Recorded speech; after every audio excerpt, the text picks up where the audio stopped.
Hello guys, good evening. मैं तुम्हारे लिए कई दिनों से जो हमारी राजस्थान की चित्रकला की श्रृंखला चल रही थी, उसी का हम अध्ययन करेंगे। My YouTube channel Sukhbir sir Bharatpur, इसको अधिक से अधिक सब्सक्राइब और बेल आइकन करें। यदि हमारे कई परीक्षाएं नज़दीक को आ रही हैं, मैं यही चाहूँगा कि अधिक से अधिक वीडियो को देखें और अधिक से अधिक सब्सक्राइब करें। यदि किसी भी प्रकार की कोई समस्या हो तो संपर्क अवश्य करें। सबसे हमारी शैली चलेगी मारवाड़ शैली। राजस्थान की चित्रकला, राजस्थान की चित्रकला, राजस्थान की चित्रकला के अंतर्गत जो मेन हमारी जो शैली आती है वो आती है किशनगढ़ शैली। और किशनगढ़ शैली सभी शैलियों में से सबसे प्रसिद्ध शैली मानी जाती है किशनगढ़ शैली। किशनगढ़ शैली, यदि मैं कहूँ कि ये किशनगढ़ शैली जो आती है वो कौन से स्कूल से आती है, ये आती है हमारी मारवाड़ स्कूल से, मारवाड़ शैली से। मतलब ये मारवाड़ शैली का पार्ट मानी जाती है किशनगढ़ शैली। परंतु सभी शैली, चाहे मैं कहूँ मेवाड़ शैली हो, चाहे शैली हमारी बूंदी शैली हो, चाहे हाड़ौती शैली हो, चाहे हमारी अलवर शैली हो, चाहे हमारी कोई सी भी शैली हो, सभी शैलियों में से जो फेमस शैली मानी जाती है वह हमारी किशनगढ़ शैली मानी जाती है। मैं यदि निम्न स्तर की परीक्षाओं से लेकर के उच्च स्तर की परीक्षा तक की बात करूं, चाहे हमारी आईएएस की परीक्षा हो, चाहे हमारी राजस्थान पुलिस की परीक्षा हो, चाहे हमारी कांस्टेबल की परीक्षा हो, सभी परीक्षाओं में इस शैली में से हमें कहीं ना कहीं प्रश्न अवश्य देखने के लिए मिला है। आज हम जो चर्चा करेंगे वो हमारी किशनगढ़ शैली रहेगी। और सबसे पहले हम देखेंगे किशनगढ़ शैली के अंतर्गत कि किशनगढ़ शैली जो है ये कहाँ, सबसे पहले देखते हैं किशनगढ़ स्थान पड़ता कहाँ पर है। किशनगढ़ स्थान आता है आपका अजमेर के अंतर्गत।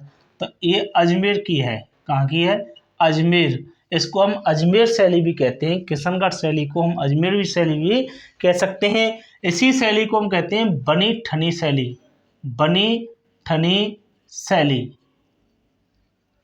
इसी को कहते हैं हम कागजी शैली।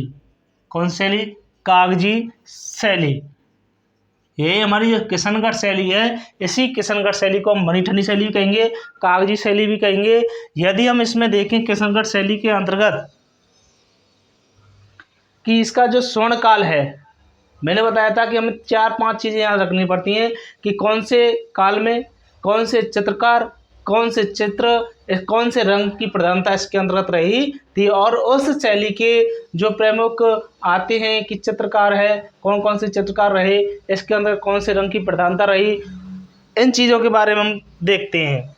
सबसे पहले हम देखते हैं किशनगढ़ शैली के अंतर्गत इसका स्वर्णकाल। स्वर्णकाल कि किशनगढ़ शैली का जो स्वर्णकाल रहा था वो किसके समय पर रहा था, तो हमारे प्रमुख व्यक्ति आते हैं सावंत सिंह। सावंत सिंह के समय को किशनगढ़ शैली का, किशनगढ़ शैली का स्वर्णकाल माना जाता है, स्वर्णकाल माना जाता है। हमारे सावंत सिंह के समय को हम देखें तो सावंत सिंह के समय के अंतर्गत ही हमारी शैली थी किशनगढ़ शैली। और इस किशनगढ़ शैली को ही क्या कहा जाता, किशनगढ़ शैली के समय को ही सावंत सिंह का क्या कहा जाता है, स्वर्णकाल। सावंत सिंह के समय को ही क्या कहा गया, पूछा जाता है कि किशनगढ़ शैली के समय जो स्वर्णकाल कहा गया किसके शासक को कहा गया, तो हमारा आता है आंसर तो सावंत सिंह। इस सावंत सिंह का ही हमारा दूसरा नाम मिलता है जिसका नाम आता है नागरी दास। नागरी दास, सावंत सिंह का जो दूसरा नाम आता है वो आता है नागरी दास। इस नागरी दास की एक प्रेमिका थी, नागरी दास की एक क्या थी, प्रेमिका। इस प्रेमिका का नाम आता है बनी ठनी। बनी ठनी, इस प्रेमिका का जो नाम आता है वो नाम हमें देखने के लिए मिलता है बनी ठनी। और इस बनी ठनी का जो अर्थ होता है आपसे सीधा ही परीक्षा में पूछ लिया जाता है, बनी ठनी का अर्थ क्या है। हमें कई परीक्षाओं में हमें सिर्फ कि विशेष कर देखें तो हमारे जो प्रश्न आते हैं वो घुमाने वाले आते हैं। यहाँ पर हम सीधा ही देखते हैं बनी ठनी का अर्थ क्या आता है। यदि हम आम भाषा में कहें तो इसको कह सकते हैं बनी ठनी को बन और ठन करके हम कहीं पर जाते हैं तो यदि कहते हैं बन ठन करके तो इसी का अर्थ निकल के आता है सजी व धजी, मतलब सज व धज के। बनी ठनी का अर्थ क्या आता है, बन ठन सजी व धज के। यदि हम इसके अंतर्गत देखें कि स्वर्ण काल हमारा किसके काल को कहा गया, सावन सिंह के समय के काल को कहा गया। सावन सिंह या नागरीदास की एक प्रेमिका थी जिसे कहते हैं, वो प्रेमिका कौन थी, बनी ठनी। इस बनी ठनी का अर्थ क्या आता है, सजी व धजी। नेक्स्ट हम देखें इसके प्रमुख जो चित्रकार होते हैं वो चित्रकार कौन कौन से थे, कि किशनगढ़ शैली के प्रमुख चित्रकार। किशनगढ़ शैली के अंतर्गत जो प्रमुख चित्रकार होते हैं उन चित्रकारों के नाम देखते हैं। चित्रकार, प्रमुख चित्रकार, तो चित्रकार आते हैं, पहला निहाल चंद, निहाल चंद, मोर ध्वज,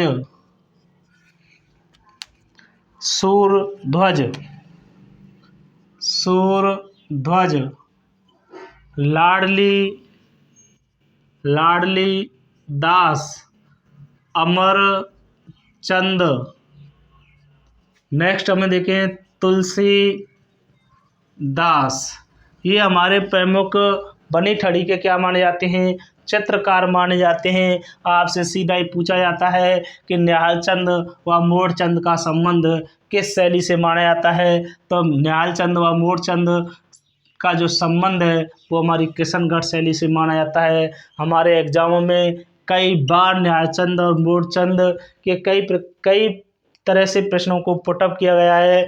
यदि लाडली दास हमारा आ सकता है कि आपसे सीधा ही प्रश्न कर लिया जाता है कि लाडली दास का संबंध किस शैली से है, तो लाडली जो दास है उसका जो संबंध आता है, यह संबंध आता है हमारा किस शैली से, किशनगढ़ शैली से। यदि हम इसी के अंतर्गत चित्र देखें कि किशनगढ़ शैली के जो प्रमुख चित्र थे वो चित्र कौन कौन से आते हैं, एक तो आती है चांदनी रात की संगोष्ठी, चांदनी रात की संगीत संगोष्ठी।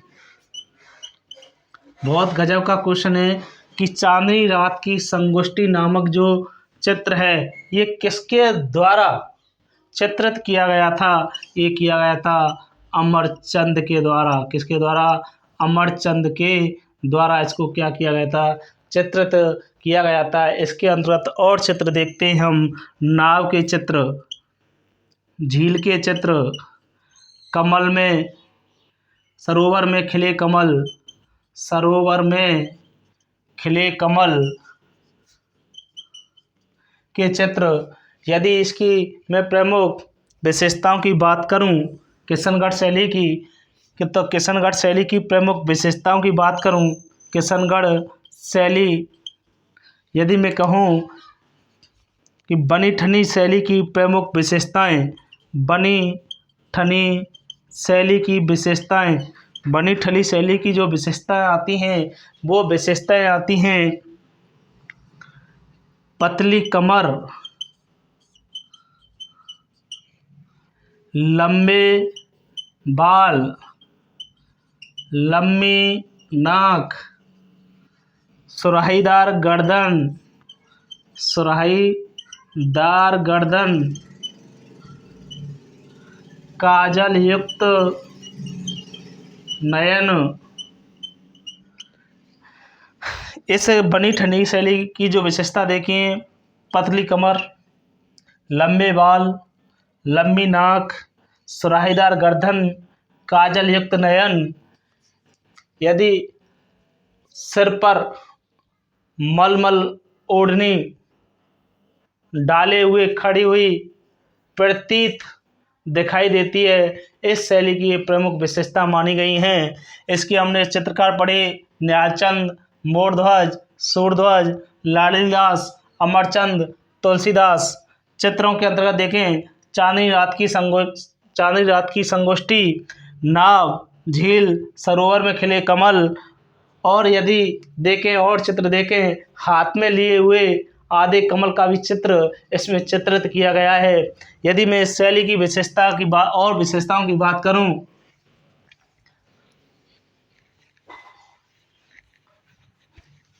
इस शैली के अंतर्गत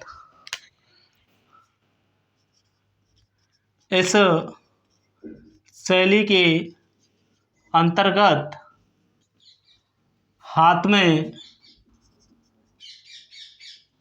लिए कमल का फूल दिखाई देता है। इसी किशनगढ़ शैली के अंतर्गत देखें हम तो इस पर हमारा 20 रुपये का डाक टिकट भी जारी किया गया था 5 मई 1973 को। 5 मई 1973 को राज्य सरकार के द्वारा 5 पैसे का डाक टिकट जारी किया गया था। कब? 5 मई 1973 को इस शैली के द्वारा क्या किया गया था? डाक टिकट जारी किया गया था। यह जो शैली है हमारी, एक कांगड़ा शैली, वह ब्रज शैली साहित्य से भी क्या है? प्रभावित है। यह शैली कांगड़ा शैली व ब्रज शैली साहित्य से प्रभावित है। इसी के अंतर्गत हम देखें कि यह शैली जो है यह हमारी कांगड़ा ब्रज शैली का जो साहित्य है उससे क्या है? हमारी यह प्रभावित मानी गई है। और यदि हम देखें इसी के अंतर्गत हमारे करंट के अंतर्गत भी हम देखते हैं, एक रागमाला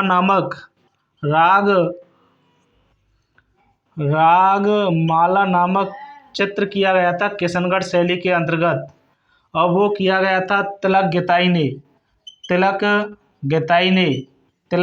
ने यह रागमाला नामक चित्र चित्रित किया गया था। आज जो हमारा किशनगढ़ शैली के अंतर्गत किया गया था, जो कि इसका जो प्रदर्शन कई विदेशों में तक इसको चित्रित किया गया है, प्रदर्शनी के अंतर्गत रखा गया है। इसे 2017 में पद्म श्री पुरस्कार से क्या किया गया था? नवाजा गया था। हेलो गाइस, यदि आपको वीडियो अच्छी लगी हो तो अधिक से अधिक सब्सक्राइब करें।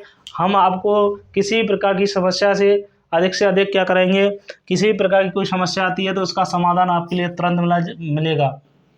किसी प्रकार की समस्या हो, राजस्थान जीके के अंतर्गत किसी भी प्रकार की समस्या आती है तो अधिक से अधिक संपर्क करें, अधिक से अधिक वीडियो को सब्सक्राइब करें, ताकि सभी जहाँ तक ये वीडियो हम पहुँच सके, जो इस वीडियो का लाभ प्राप्त कर सकें। थैंक्स, धन्यवाद।